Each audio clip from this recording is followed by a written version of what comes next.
Muchísimas gracias, Fernando. La verdad me siento honrado y feliz de poder compartir en este día con todos ustedes. Es un día especial para los odontólogos. Estamos festejando nuestro día de una profesión que la verdad es muy noble y que nos da y nos regala tantas satisfacciones. El día de hoy el tema es muy interesante. Como bien lo decías, vamos a hablar de terapia pulpar. Es un tema realmente muy extenso. Cuando armé la presentación, pues es una presentación para 1 hora aproximadamente, pues rescaté lo más importante y aquellas cosas que creo que en las que puedo aportar. A lo largo de la plática, pues vamos a ver algunos casos clínicos también con seguimiento y al final, pues estamos abiertos a escuchar todas sus preguntas.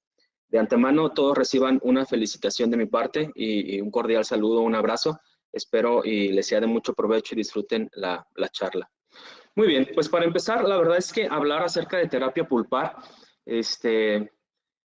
no podemos dejar de hablar un poquito en la introducción del diagnóstico. Sabemos que podemos clasificar a la pulpa en una pulpa sana cuando no presenta ningún síntoma, la pulpitis reversible, que es una respuesta a cambios térmicos u osmóticos que desaparecen al retirar el estímulo. Es aquel paciente aquel pequeñito que está comiendo y de repente ya no quiere comer porque siente un poquito de molestia. Esa molestia es transitoria, son unos 20 segundos, un minutito y desaparecen en cuanto el niño se lava los dientes o en cuanto simplemente deja de comer o de recibir el estímulo o el cambio térmico. Entonces, también puede ser una pulpitis irreversible. Hay un enfoque de tratamiento ya en la pulpitis irreversible, pues es un enfoque de tratamiento, podríamos considerarlo un poco más invasivo, una pulpectomía o una extracción, y esta puede ser aguda o crónica. O bien lo podemos clasificar como una necrosis sin patología periapical. Cuando hay una necrosis, generalmente podemos encontrar un tracto sinuoso, puede ser sintomática o asintomática, y el dolor no siempre es severo, puede ser el dolor leve o moderado, o incluso no tener absolutamente nada de movilidad. A las pruebas térmicas, si es que las realizamos, no vamos a encontrar ninguna respuesta a esos cambios, a esa prueba. Este es un diagrama de flujo del libro de la doctora Anna Fox. Es un diagrama de flujo bastante sencillo, fácil de entender, pero que nos da un panorama amplio y nos va guiando en el camino para tomar una mejor decisión clínica acerca de nuestro tratamiento. ¿Qué pasa cuando no podemos realizar una prueba? Pues tenemos que pasar a la evaluación clínica. Si durante la evaluación clínica nos encontramos con un tracto sinuoso, inflamación, movilidad, sensibilidad, o hay dolor a la percusión, pues entonces tenemos que hacer un enfoque de tratamiento encaminado hacia una pulpectomía o una extracción, porque nos está hablando ya de una pulpitis totalmente irreversible. Si durante la evaluación radiográfica encontramos radiolucidez en furca, periapical, pérdida de hueso, pues entonces también el enfoque de tratamiento es una extracción o una pulpectomía. Si están ausentes durante la evaluación clínica estos síntomas o durante la evaluación radiográfica estos hallazgos, pues entonces hablamos de una pulpitis reversible cuyo tratamiento es mucho más conservador. ¿Qué pasa en aquellos casos donde debido a los pocos datos que los papás a veces nos pueden ofrecer o el acompañante, aquel que nos trae al pequeño a la consulta, no son buenos y no nos dan los datos suficientes para poder realizar un diagnóstico? Nos vemos limitados en poder realizar pruebas de percusión a veces por el comportamiento del niño, no sabemos qué tipo de llanto es el que tiene el niño durante la percusión. En muchas ocasiones, la verdad es que el diagnóstico operatorio es muy necesario. Tenemos que hacer una evaluación del tejido pulpar para evaluar si se trata de una pulpitis reversible o irreversible y, bueno, dar un enfoque de tratamiento adecuado. Tenemos que evaluar que el color del sangrado sea un rojo vital, le decimos un rojo brillante, que no sea un color oscuro. Cuando comienza a oscurecerse el sangrado, lo que nos habla es de un aumento de células inflamatorias, generalmente neutrófilos, y eso ya nos habla de una pulpitis irreversible.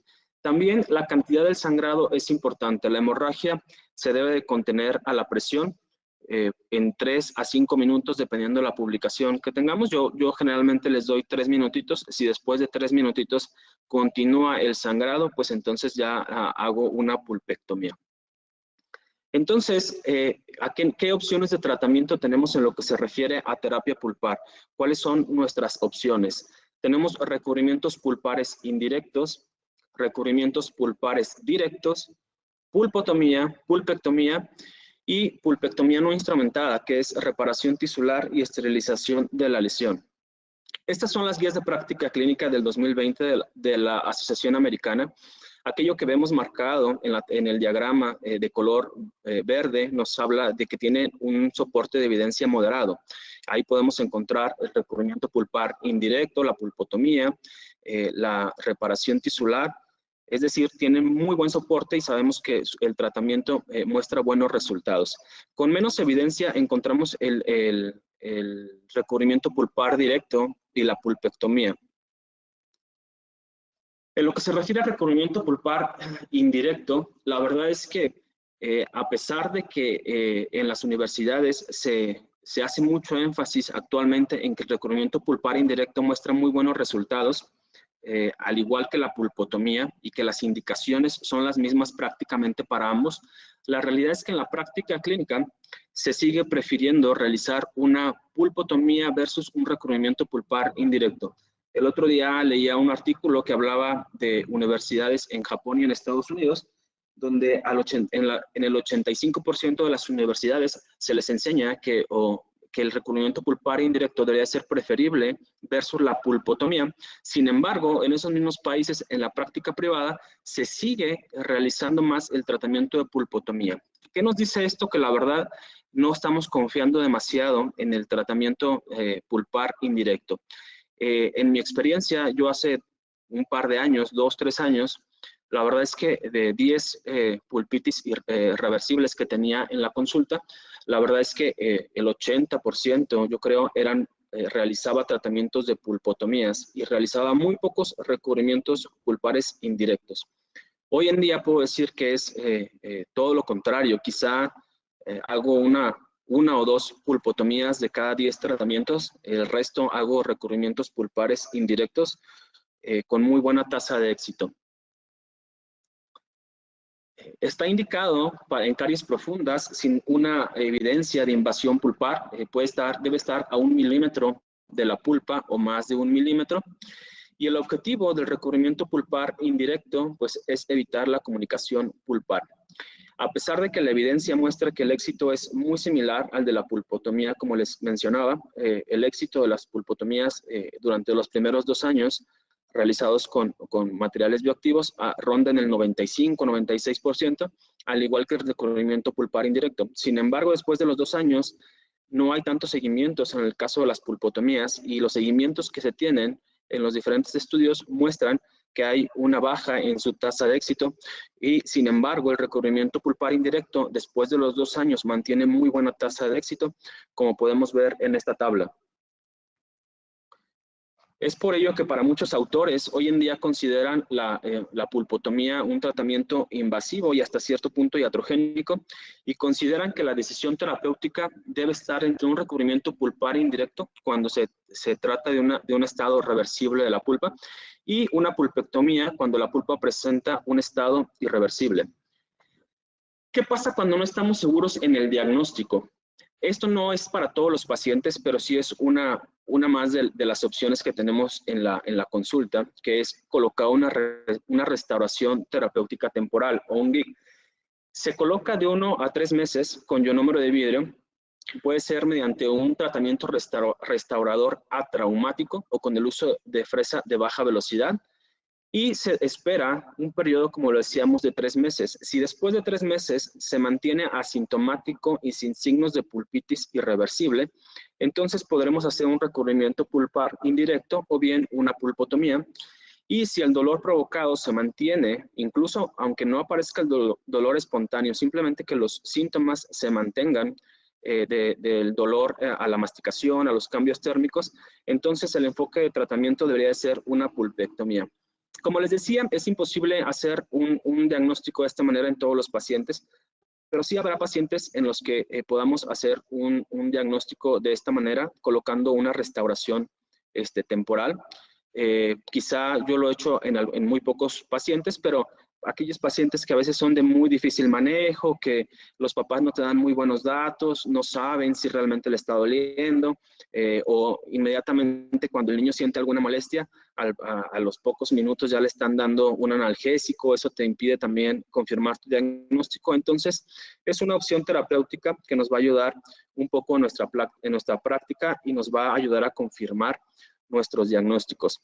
En este artículo hicieron un estudio donde aquellos que fueron diagnosticados como pulpitis reversible mediante el uso del ionómero de vidrio, pues mostraron un éxito del 98%. Sin en cambio, aquellos que se llevaron directamente a la terapia pulpar orbital sin realizar una obturación con ionómero, el éxito fue del 75%. Y cuando hablamos de recubrimientos pulpares indirectos, pues es evidente que tenemos que hablar de remoción selectiva. La remoción selectiva nos permite hacer una remoción sin correr el riesgo de hacer una comunicación pulpar, o reduce las posibilidades de hacer una comunicación pulpar. Se puede realizar de la dentina blanda, que es la zona de mayor contaminación, es la zona donde no hay ningún proceso de remineralización, o bien podemos hacerlo removiendo esa capa de dentina coriácea y llegando hasta la dentina firme. Hice una remoción selectiva, coloqué una obturación con ionómero de vidrio. Esperé 3 meses para confirmar mi diagnóstico y después coloqué una corona acero cromo, podríamos decir que mediante técnica Hall modificada. Entonces ya no hubo necesidad de realizar anestesia, de realizar ningún desgaste. Y bueno, estoy seguro de que el diagnóstico es el correcto. Pero ¿qué pasa cuando tenemos una lesión cariosa que es mucho más profunda y cuando hacemos sobre todo una remoción hasta la dentina firme? Aquí ya podemos ver en esta imagen un cambio incluso en la coloración del piso cavitario que nos indica que ya estamos muy cerca de la cámara pulparia, podemos ver un color rosa. Entonces, en estos casos, sí ya no utilizo solamente el ionómero de vidrio, sino que prefiero utilizar, como en este caso, una obturación con biodentín. Hago un recubrimiento pulpar indirecto. La ventaja en este caso del biodentín es que no tengo que colocar ionómero en la parte después de haber colocado el biodentín, ya no tengo que colocar una obturación de ionómero. Después del tiempo de fraguado, pues entonces ya coloco las coronas de acero cromo. Esta fue en mayo del 2021 y actualmente acabo de tomar la radiografía en la semana pasada y ya encontramos que se encuentra asintomático, el germen de los premolares sigue desarrollándose de forma habitual, no vemos ningún signo de fracaso, entonces va por buen camino. El recubrimiento pulpar directo, la verdad es que incluso yo recuerdo cuando estuve en mi periodo de formación, no era así como una de las opciones que el odontopediatra tenía, sobre todo porque el gol estándar en los recubrimientos pulpares directos era el hidróxido de calcio. El hidróxido de calcio, si bien ayuda mucho a la formación de dentina secundaria, pues en la dentición primaria producía muchas reabsorciones internas y externas. Se cree que es porque ocurre una diferenciación celular hacia los osteoclastos y entonces es así como empieza a haber reabsorciones. Entonces es por esa razón que no se dejó de utilizar o dejó de ser una opción de tratamiento viable en la odontología pediátrica. Sin en cambio, hoy en día con la aparición de nuevos materiales como el biodentín, MTA y otros que hay en el mercado, pues se ha vuelto una opción que es muy viable. Como les decía, yo la verdad es que sé y entiendo perfectamente bien que hay muchos otros materiales que forman parte del stock del odontopediatra. En mi caso, yo utilizo mucho el biodentín, es una preferencia personal. Hay algunas otras opciones en el mercado que muestran menos ventajas o más ventajas, es decir, es ya una elección personal. El biodentín, la verdad, en los años que yo llevo utilizándolo, da muy buenos resultados, todos los estudios lo confirman, no presenta citotoxicidad, su tiempo de trabajo es de 6 minutos y después 6 minutos el tiempo de fraguado. La manipulación es realmente muy sencilla, no te permite tener una manipulación que no te dificulta y no haces el espatulado una vez que lo llevas a la cavidad, no es nada complicado. Entonces, es un material bastante fiable en ese sentido. Es silicato tricálcico. Aquí podemos ver un caso de un paciente de 5 años, sin antecedentes de dolor. Evidentemente tiene una restauración de amalgama que ya presenta una falla en el sellado, tiene reincidencia de caries. Y una vez que comienzo a hacer la remoción, me encuentro con que hago una comunicación pulpar mecánica, es decir, no hay rastros de caries en la zona de la perforación, simplemente que al remover los restos del material que se encontraba ahí, pues al hacer una mayor presión, pues existe una comunicación. Vamos a ver cuáles son los puntos que hay que tomar en cuenta a la hora de realizar un recubrimiento pulpar directo. La primera es la etiología. La etiología de la exposición no puede ser de origen carioso. La etiología debe ser, como en este caso, mecánica o iatrogénica, si lo podemos llamar de esa manera, o bien traumática, algo muy frecuente, por ejemplo, en los dientes anteriores. El tamaño de la exposición debe ser de no mayor a 1 milímetro, según muchos autores. Hay algunos que dicen que puede ser un poquito mayor el tamaño de la exposición, hasta de 2 milímetros, y que eso va a favorecer el contacto del medicamento con la cámara o con el tejido pulpar. La ubicación no puede ser en paredes proximales, en las caras axiales. ¿Por qué? Porque si hace la comunicación en una pared axial, cuando tú colocas el medicamento, el tejido pulpar que queda por arriba de la exposición no se ve beneficiado del efecto terapéutico del material que tú estás eligiendo. En este caso, yo lo hice con Biodentin. El sangrado y la remoción debe ser pues muy cuidadosa. Debes de asegurarte que antes de hacer, que si ocurre la exposición, pues tú no tengas tejido cariado en la periferia. El sangrado, pues al igual que cuando abres una cámara pulpar, pues el sangrado no debe ser muy abundante, debe ser fácilmente controlado mediante la presión. El sangrado, el color del sangrado también es muy importante, debe ser de un rojo vital, y debes de minimizar la contaminación bacteriana. Una vez que yo hago la remoción, hago una limpieza con microdacin y después ya hago mi obturación con Biodentin. Y aquí está, lo realicé en abril del 2021 y actualmente se mantiene asintomático, sin ningún signo de fracaso, sin dolor, sin movilidad, radiográficamente se ve bien, entonces camina o marcha por buen camino este caso. En el caso de las pulpotomías, como yo les decía, ya no realizo tantas pulpotomías, sin embargo sí sigo teniendo casos en los que decido o prefiero realizar una exploración de la cámara pulpar y por ende, pues si me encuentro con que es una pulpa vital, pues hago una pulpotomía. Hay muchos artículos acerca, con buenos seguimientos acerca del uso del Biodentin en pulpotomías. Este es un caso donde podemos ver en la imagen radiográfica que no puedo ni siquiera distinguir si hay una banda clara de dentina entre la lesión y la cámara pulpar. Sin embargo, el paciente se presenta asintomático, no tiene ninguna molestia en ese órgano dental, pero acude con caries de la primera infancia. Es decir, yo tuve que hacer una rehabilitación en este paciente como de unos 14 órganos dentales.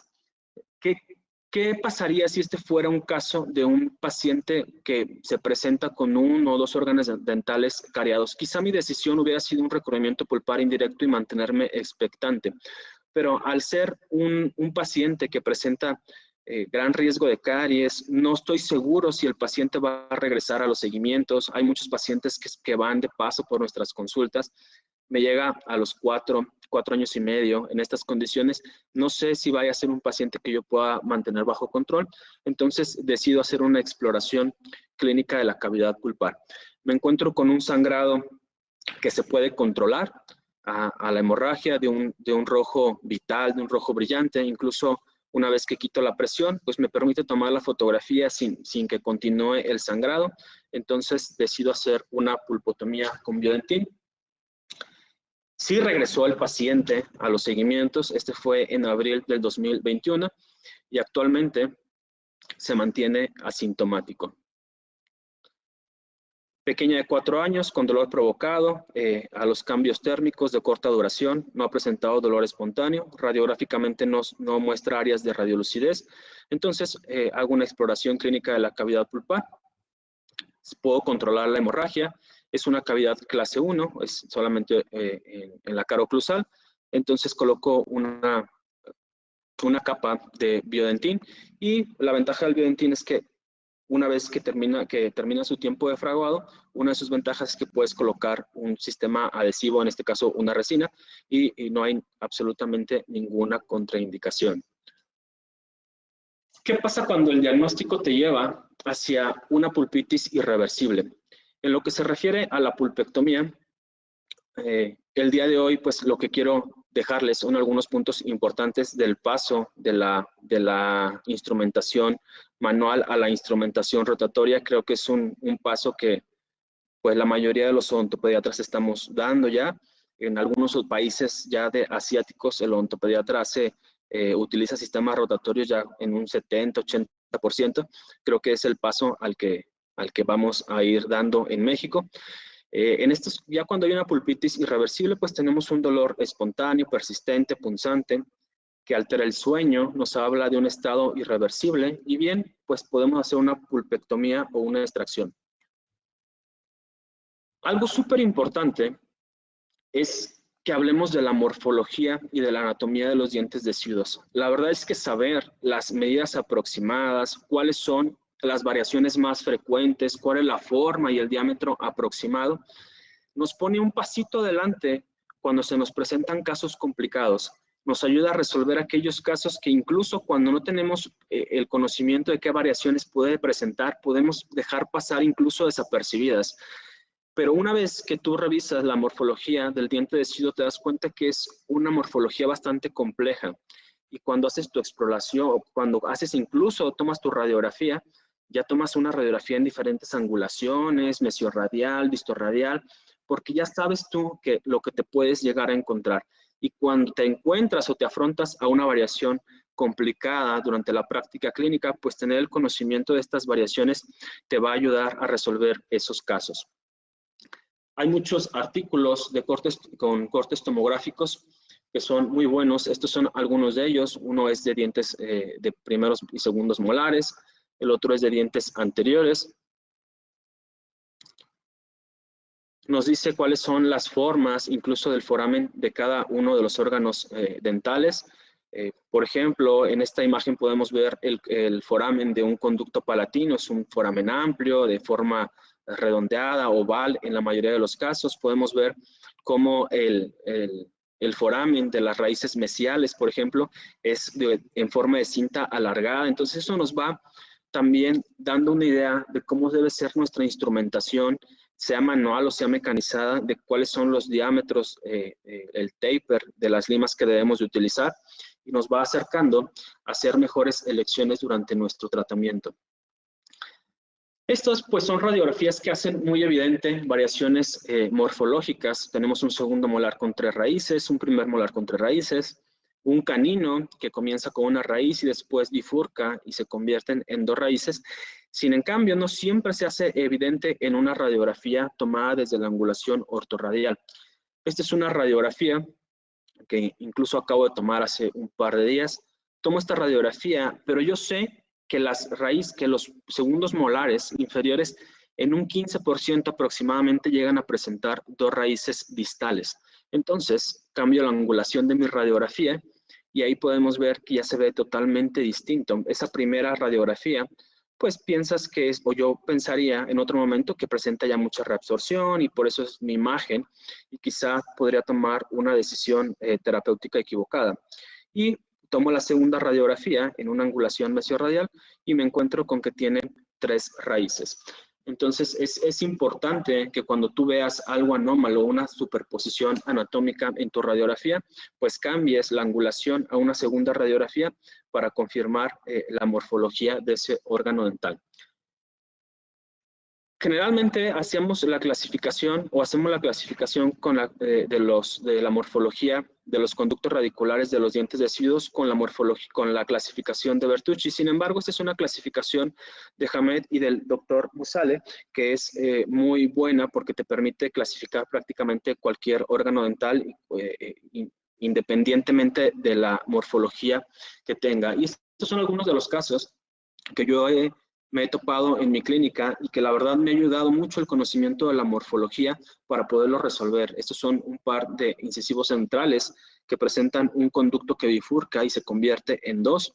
Este es otro incisivo central con las mismas características. La cuarta radiografía es un canino con 3 raíces y con 3 conductos. Aquí la verdad es que me ayudó mucho a resolver este caso, precisamente un caso clínico que viene en este artículo, que es del doctor Prasad también.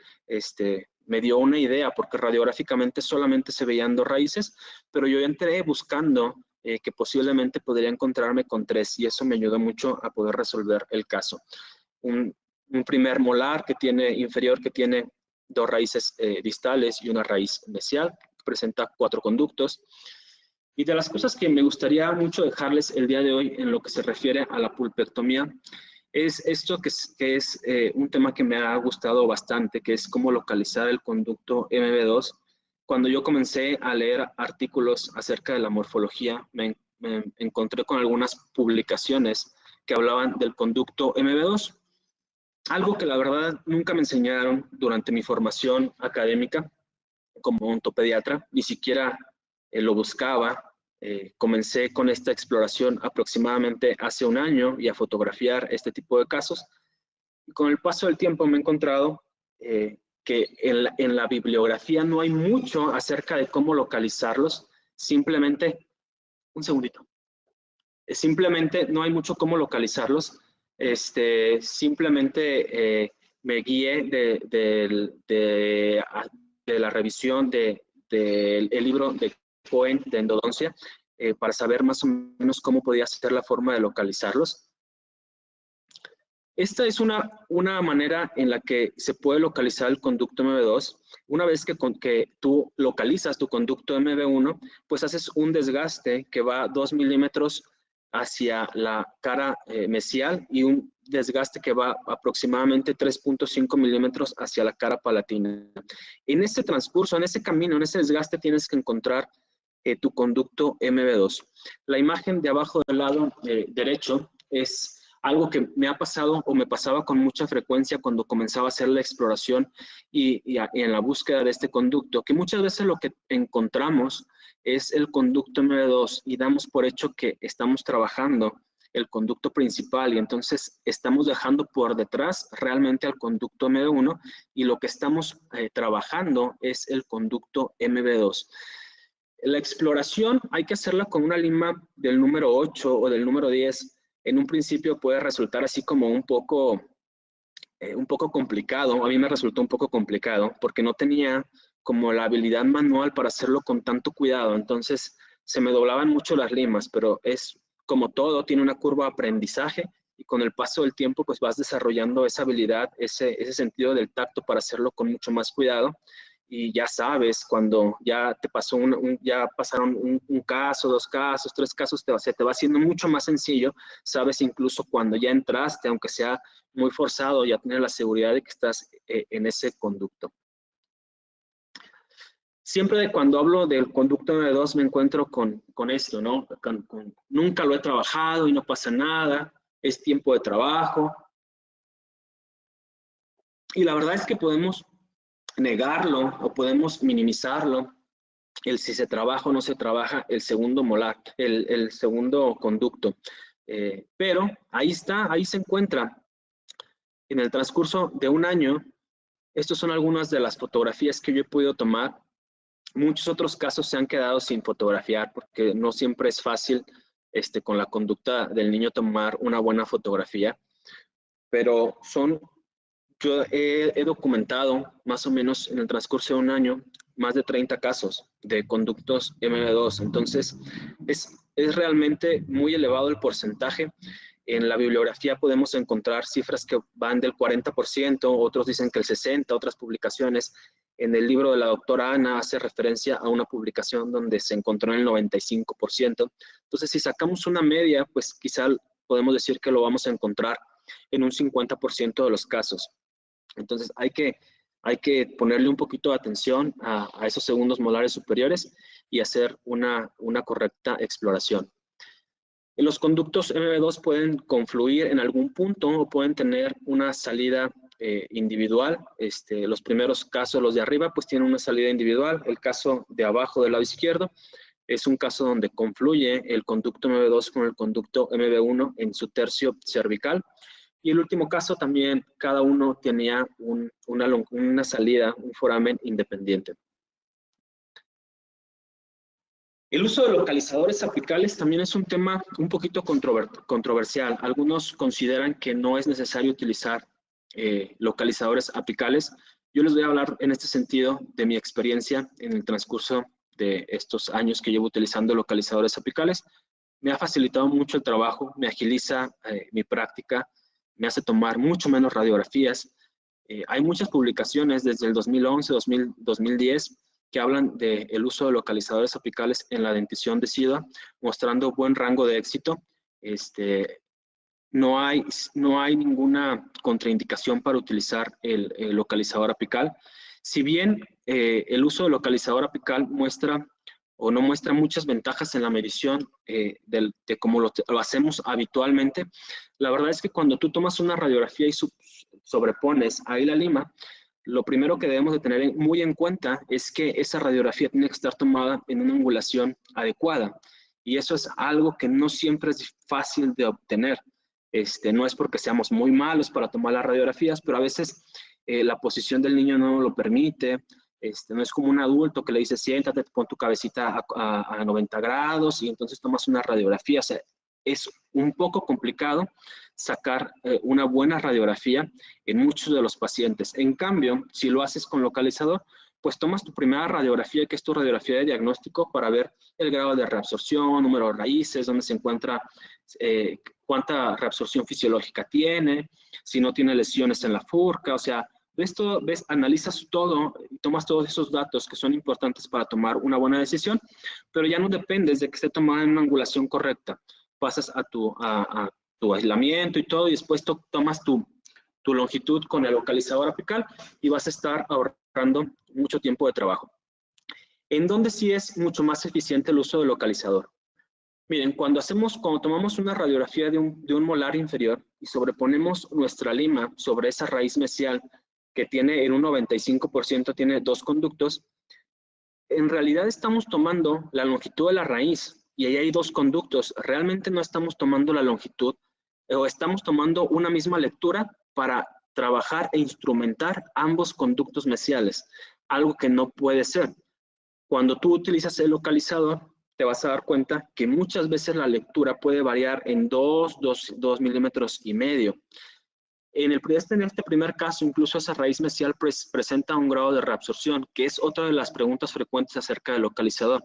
El localizador, incluso en la diapositiva anterior les mostré un metaanálisis que muestra que sí hace la lectura o sí detecta esas reabsorciones fisiológicas o patológicas.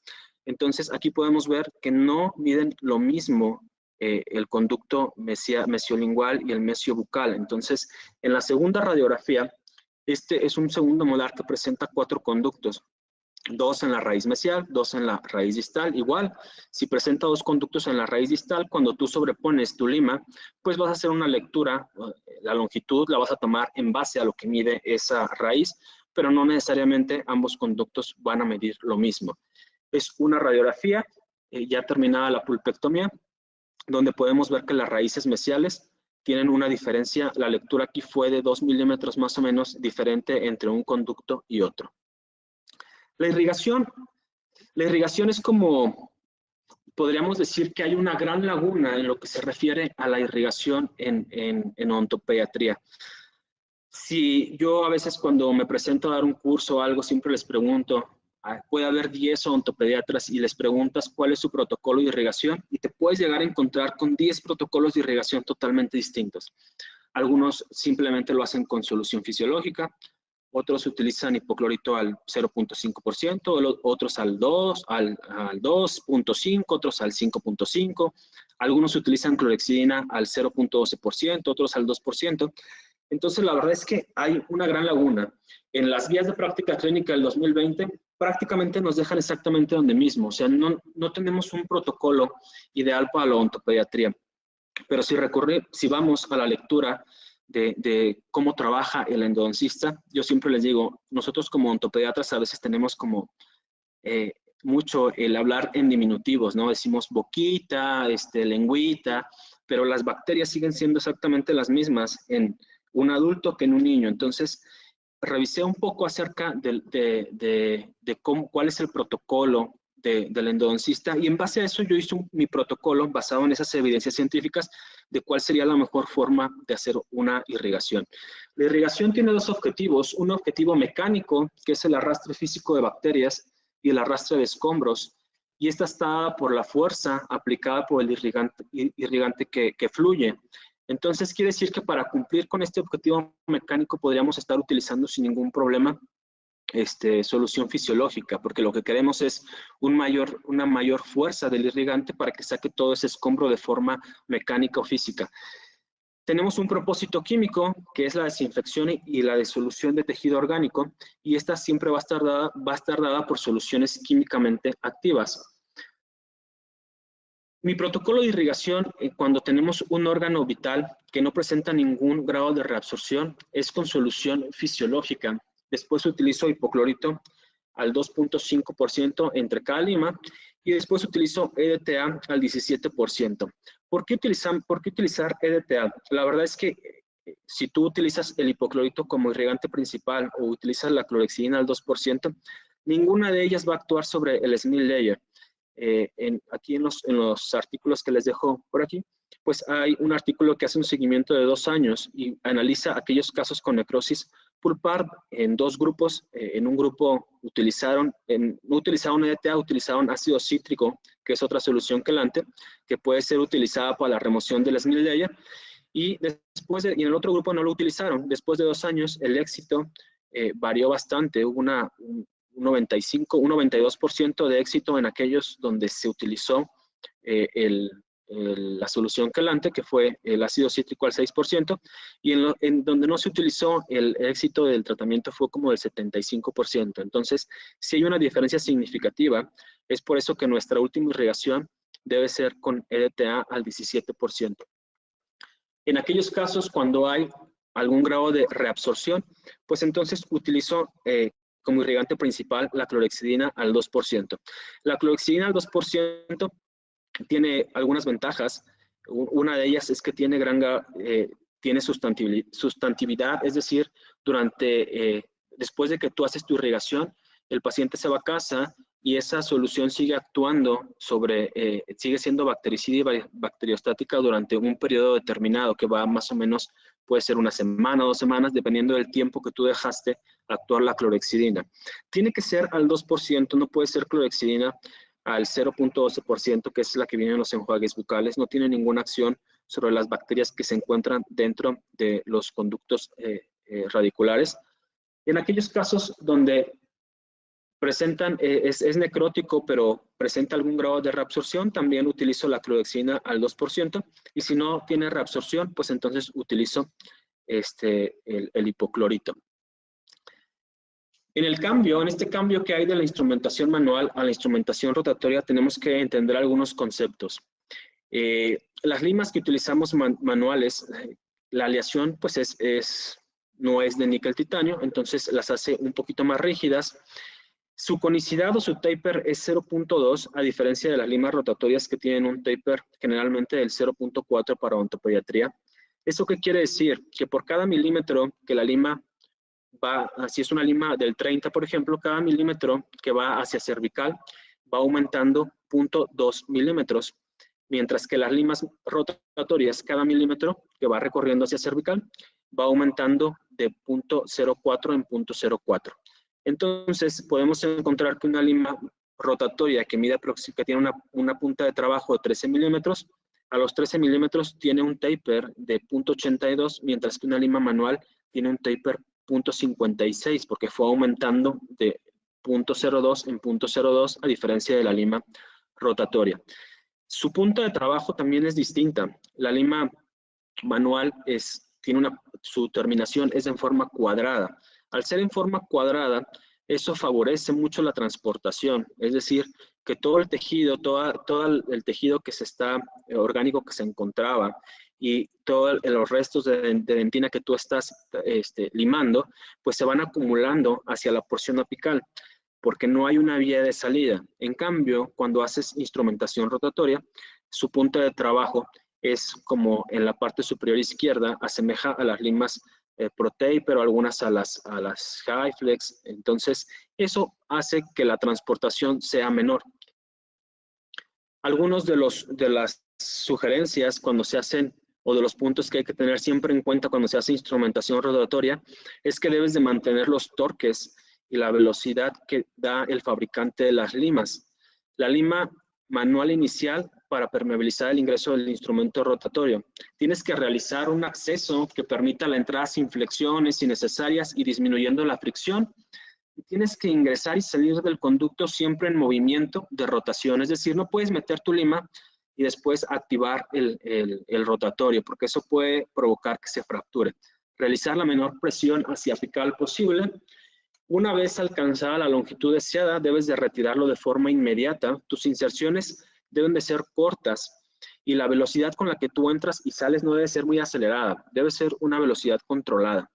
Es decir, y también no podemos pensar que hacer más es más efectivo.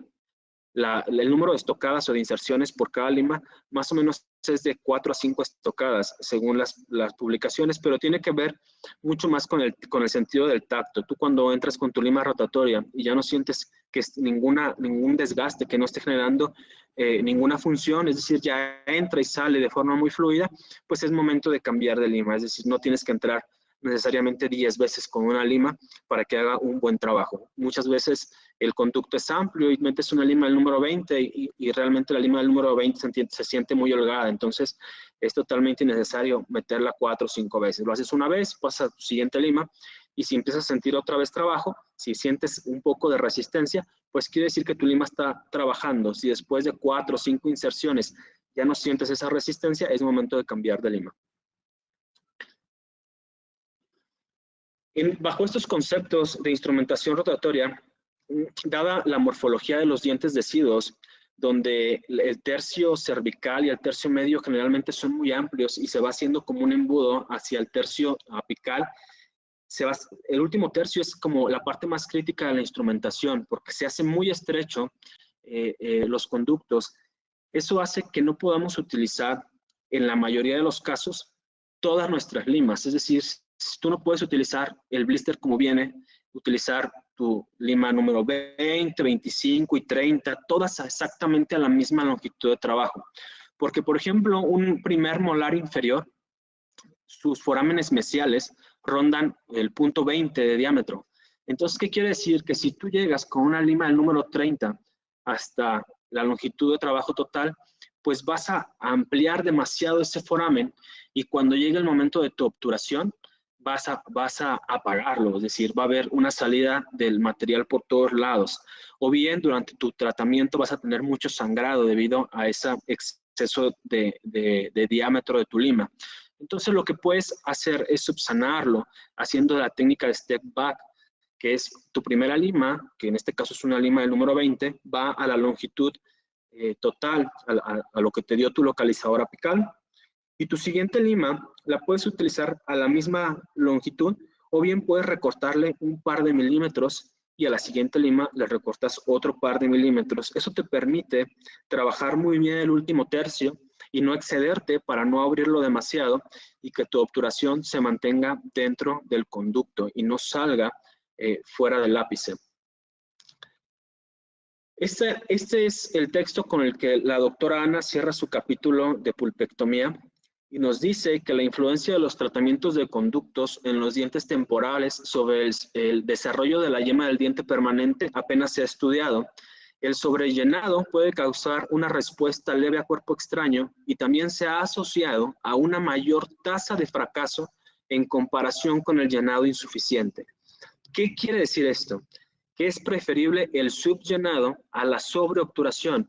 Yo recuerdo mucho cuando estaba en mi formación, incluso cuando había una fistulización, un trato sinuoso, nos decían que proyectábamos un poco del Vitapex e incluso a veces el Vitapex llegaba a salir por esa fistulización y uno sentía que había hecho una muy buena obturación. La verdad es que hay que mantener la obturación dentro del conducto radicular.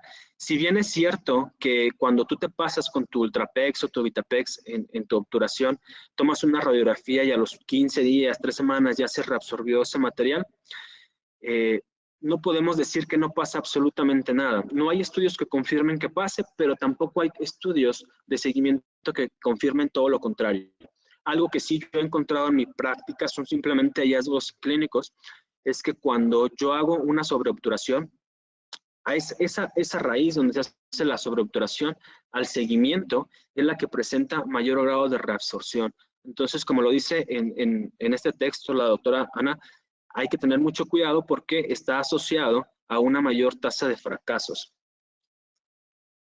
Si conocemos acerca de la anatomía y tenemos un buen conocimiento morfológico, si realizamos un buen acceso, siempre les digo, no es lo mismo un acceso funcional. Un acceso funcional es aquel que te permite ingresar a los conductos, pero no quiere decir que sea un acceso ideal, que sería un acceso que te permite una muy buena visibilidad, que reduce la fricción de tu lima manual o rotatoria. Entonces hay que realizar un muy buen acceso que te permita un campo visual adecuado. Si tenemos un buen protocolo de irrigación, seleccionamos bien nuestro calibre y nuestro taper, individualizando cada uno de nuestros casos. Y si después hacemos un secado adecuado de esos conductos, pues al final vamos a obtener buenas obturaciones. Que esas obturaciones sean más producto de la constancia, del conocimiento morfológico, que no sea una variable y que sean más producto de la causalidad y no de la casualidad.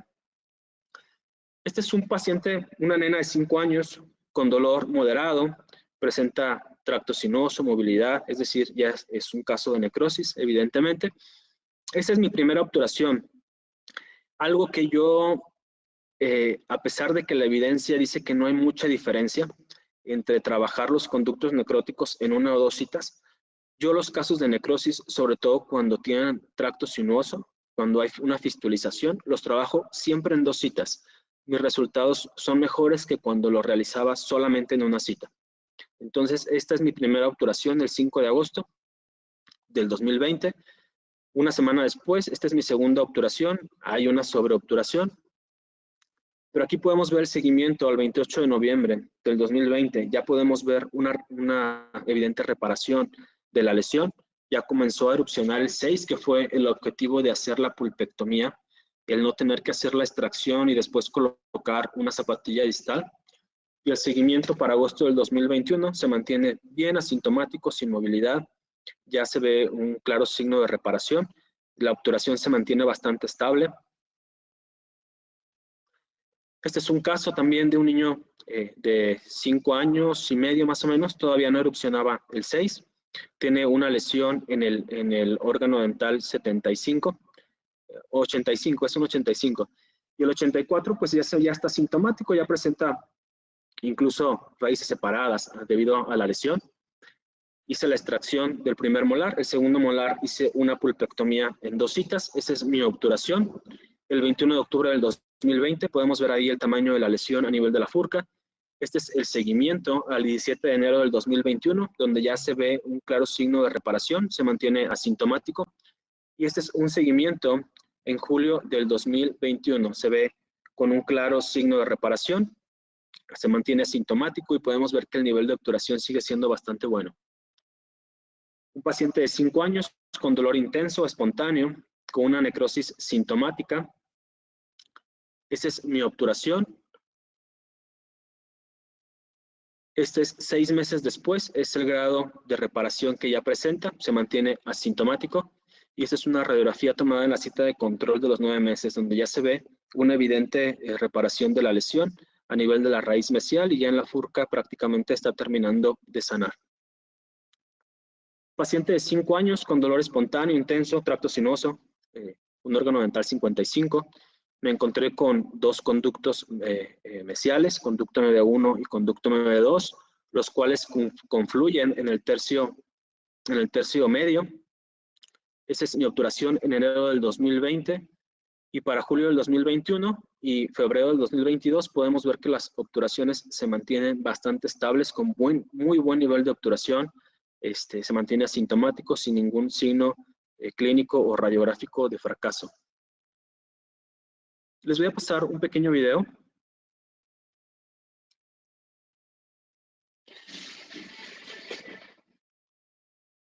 Muy bien, le voy a quitar el audio porque para no infringir derechos de autor, era una canción para alegrarles el día del dentista, para comenzarlo de forma alegre. Es un segundo molar superior con 2 conductos mesiales, trabajado en 2 citas. La primera cita dejé una obturación de Ultrapex y coloqué hidróxido de calcio. La irrigación la hice con clorexidina al 2% en esa primera cita. ¿Por qué hacerlo con clorexidina al 2%? Porque tiene el efecto, como lo decíamos, de sustantividad. Es decir, el paciente se va a casa y la clorexidina sigue actuando durante los días posteriores. La segunda cita, cuando regresa, ya hice una irrigación con hipoclorito de sodio al 2.5% y una irrigación final con EDTA al 17% para trabajar sobre el Smith layer. Es importante utilizar jeringas agujas de extrusión lateral, sobre todo cuando hablamos de irrigaciones con hipoclorito de sodio, EDTA o clorexidina. Reducen mucho las posibilidades de hacer una proyección del irrigante. Hay algunos estudios que muestran que es mejor realizarlo con una jeringa del 5 porque genera mucho menor presión que una jeringa del 10, sobre todo en aquellos casos donde estamos utilizando hipoclorito. Reduce mucho la probabilidad de hacer una proyección. El secado hay que utilizar puntas como estas puntas que se llaman puntas capillary, te ayudan a hacer una mejor succión y después hay que utilizar pues como lo hacemos habitualmente, las puntas de papel.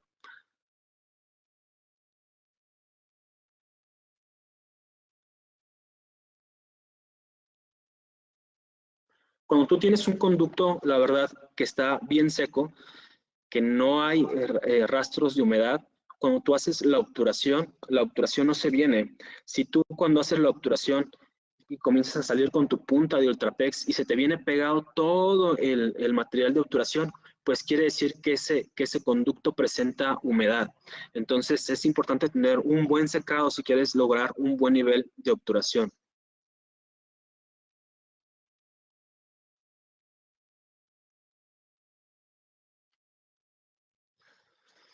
¿Y qué pasa en aquellos casos donde no hay probabilidad de realizar una pulpectomía instrumentada? Pues tenemos esta opción que es la reparación tisular y esterilización de la lesión o pulpectomía no instrumentada. Está indicada en aquellos casos donde hay una reabsorción de más de 1/3 de la raíz, donde ya no tenemos la probabilidad de utilizar una lima. Lo he realizado con pastas antibióticas hace algún tiempo. Sin embargo, las pastas antibióticas me siguen dejando muchas dudas, sobre todo algunas que son de venta en México, que no son hechas por ningún laboratorio, no presentan ningún certificado de calidad, no sabemos cómo fueron realmente elaboradas. Entonces, una opción viable es hacerlo con el material bioactivo, en este caso, Biodentin. Es un paciente de 5 años con dolor espontáneo, movilidad, tracto sinuoso, fistulización evidente, entonces es un caso de necrosis sintomática. El paciente acudió con una fístula, nada más que no tomé la radiografía extraoral en esa ocasión. De lo que se trata es, en la primera cita, realizar nuestro aislamiento, debe ser bajo aislamiento, nuestro acceso. La irrigación la hacemos con clorexidina al 2%, porque nuestro objetivo es que durante el tiempo que el paciente se va a casa, pues la clorexidina siga actuando sobre esas bacterias que se encuentran dentro de nuestra cámara y nuestros conductos radiculares. Colocamos una obturación primera de hidróxido de calcio, que nos va a ayudar también a limpiar o a desinfectar bien esos conductos. Y colocamos una obturación temporal. La obturación temporal yo generalmente coloco un poquito de teflón esterilizado y después pues puede ser Provisid o alguna marca que tú utilices, y el hecho de colocar el teflón y no colocar una bolita de algodón, pues es que es mucho más fácil la limpieza cuando el paciente regresa a su segunda cita. lo mandas 10 a 15 días a casa y en la segunda cita limpias todo de nuevo y haces una irrigación con clorhexidina al 2%, colocas Biodentin y colocas tu obturación final. Aquí podemos ver estas fotografías de la segunda cita. Incluso ahí en esa fotografía todavía hay un resto ahí de hidróxido de calcio. El primer molar hice una pulpotomía. Aquí podemos ver después de que ya se realizó toda la limpieza de esa cavidad. Y después hago una obturación con Biodentin. Ahí está la radiografía final. Coloco una corona cero cromo. Y en esta segunda cita ya había desaparecido la fistulización que presentaba ese segundo molar. Para febrero del 2022, es decir, lleva un seguimiento muy corto de cuatro meses. Yo comencé a hacer esta técnica hace 4 meses, son de mis primeros casos. Podemos ver en la radiografía que no se ve un grado de reparación, sin en cambio se mantiene asintomático, sin movilidad, sin dolor. Entonces es un caso que marcha, digamos que favorablemente. El objetivo, o mi objetivo en este caso en específico, pues no es mantenerlo demasiado tiempo en boca, sino esperar por lo menos a la erupción del 6 para evitar colocar una zapatilla distal. Una vez que erupción del 6, pues le seguiré dando seguimiento y veremos si lo puedo mantener más tiempo en boca y si no, pues ya erupcionado, pues haré la extracción y colocaré pues ya un arco lingual. Este es un caso de una niña de 6 años con dolor intenso. En el órgano dental 84 presenta necrosis pulpar, tracto sinuoso. Es una paciente a la cual le realicé múltiples extracciones. Prácticamente todo el cuadrante, los cuadrantes del lado izquierdo, hice extracciones de todos los molares temporales porque ya no había mucho que hacer. Entonces, el objetivo de mantener ese órgano dental 84, pues era que la niña pudiera tener por lo menos esos molares para una correcta masticación. Ahí podemos ver que presenta su fístula, su tracto sinuoso. Esta fotografía ya es de la segunda cita. La irrigación nuevamente con clorhexidina al 2% y la obturación con Biodentin. Fue en octubre del 2021 también, fue de mis primeros casos de esta técnica. Y en este caso sí podemos ver que en el seguimiento que fue tomado en esta semana, febrero del 2022, podemos ver que ya hay un claro signo de reparación a nivel de la furca de ese primer molar inferior. Y la fotografía donde se muestra que no hay ya rastros de la fistulización. Y finalmente, para cerrar, un par de casos clínicos de terapia pulpar de diente permanente joven. La verdad es que estos pacientitos son todo un reto porque primero nos enfrentamos a la pregunta de quién realmente los debe de atender.